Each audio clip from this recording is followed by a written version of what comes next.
Sakit hati jadi alasan oknum ASN di Kalbar lempar bom molotov saat acara pelantikan pejabat. Bang Titi, Prajunika SKS. Insiden pelemparan sebuah bom molotov terjadi saat acara pengambilan sumpah jabatan Eselon 3 di pemerintah Kabupaten Ketapang, Kalimantan Barat, Selasa 25 Januari 2022 siang. Terduga pelaku pria berinisial RZ yang juga adalah salah satu aparatur sipil negara di Dinas Pekerjaan Umum dan Tata Ruang Kabupaten Ketapang. Kasat Reskrim Polres Ketapang AKP Primas mengatakan hasil pemeriksaan sementara motif oknum pegawai tersebut melakukan aksinya karena sakit hati atas keputusan pelantikan pejabat administrator.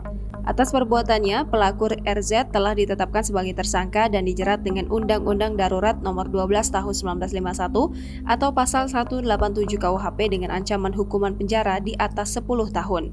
Primas menerangkan, peristiwa tersebut bermula ketika RZ datang ke pendopo Bupati Ketapang menggunakan sepeda motor.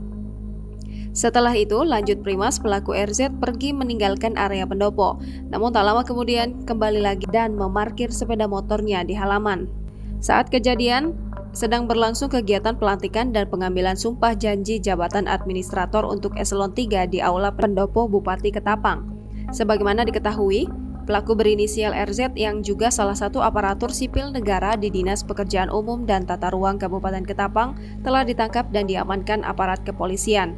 Selain itu, pihak kepolisian juga telah melakukan olah tempat kejadian perkara. Dijelaskan akibat lemparan tersebut menyebabkan botol pecah dan menimbulkan api yang akhirnya bisa dipadamkan oleh anggota Satpol PP Ketapang.